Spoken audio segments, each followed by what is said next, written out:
ప్రపంచాన్ని కలుపుతున్న ఇంటర్నెట్ కూడా యుద్ధ ప్రభావానికి లోనవుతుందా? అమెరికా, ఇజ్రాయెల్ దాడుల తర్వాత ఇరాన్ హర్ముజ్ జలసంధిని బ్లాక్ చేయడంతో ఇప్పుడు మరో భారీ ప్రమాదం గురించి ప్రపంచం ఆందోళన చెందుతోంది. అదేంటంటే సముద్రం అడుగున వెళ్లే సబ్సీ ఇంటర్నెట్ కేబుళ్లు. వాటిని ఇరాన్ దెబ్బతీస్తే ప్రపంచవ్యాప్తంగా ఇంటర్నెట్ సేవలు దెబ్బతినే ప్రమాదం ఉందన్న హెచ్చరికలు వినిపిస్తున్నాయి. హోర్ముజ్ జలసంధి, రెడ్ సీలోని బాబెల్ మండెబ్ ఈ రెండు ప్రాంతాలు ప్రపంచానికి కీలకమైన చోక్ పాయింట్స్. ప్రపంచ చమురు రవాణాతో పాటు ఇంటర్నెట్ డేటా కూడా ఈ మార్గాలపైనే ఆధారపడి ఉంది.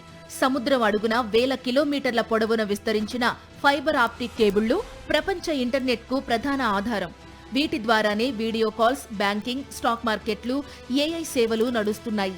రెడ్ సీలో కనీసం 17 సబ్సీ కేబుళ్లు ఉన్నాయి. ఇవి యూరప్, ఆసియా, ఆఫ్రికాను కలుపుతున్న ప్రధాన మార్గాలు. హోర్ముజ్ ప్రాంతంలో కూడా కీలక కేబుళ్లు ఉన్నాయి.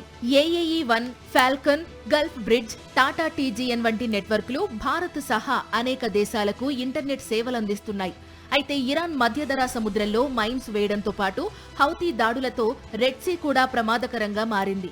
దీంతో ఇంటర్నెట్ కేబుళ్లు దెబ్బతింటే వాటిని రిపేర్ చేయడం దాదాపు అసాధ్యమనే ఆందోళనలు వ్యక్తమవుతున్నాయి. గతంలో 2024లో హౌతీ దాడులతో రెడ్ సీ కేబుళ్లు దెబ్బతిన్నప్పుడు ఆసియా, ఆఫ్రికాలో ఇంటర్నెట్ వేగం తీవ్రంగా పడిపోయింది. ఇప్పుడు అదే పరిస్థితి మళ్లీ వస్తే ప్రపంచవ్యాప్తంగా భారీగా ప్రభావం పడే అవకాశం ఉంది. దీనివల్ల బ్యాంకింగ్ వ్యవస్థలు, స్టాక్ మార్కెట్లు, హాస్పిటల్స్, ఏఐ సర్వీసులు అన్నీ ప్రభావితమయ్యే ప్రమాదం ఉంది. ఇండియా పైన దీని ప్రభావం ఉండే ప్రమాదం ఉంది. డేటా ట్రాఫిక్ మార్గాలు మారడం వల్ల నెట్ స్పీడ్ తగ్గే అవకాశం ఉంది. 2 చోక్ పాయింట్స్ ఒకేసారి మూసుకుపోతే అది ప్రపంచవ్యాప్తంగా పెద్ద అంతరాయం అవుతుంది.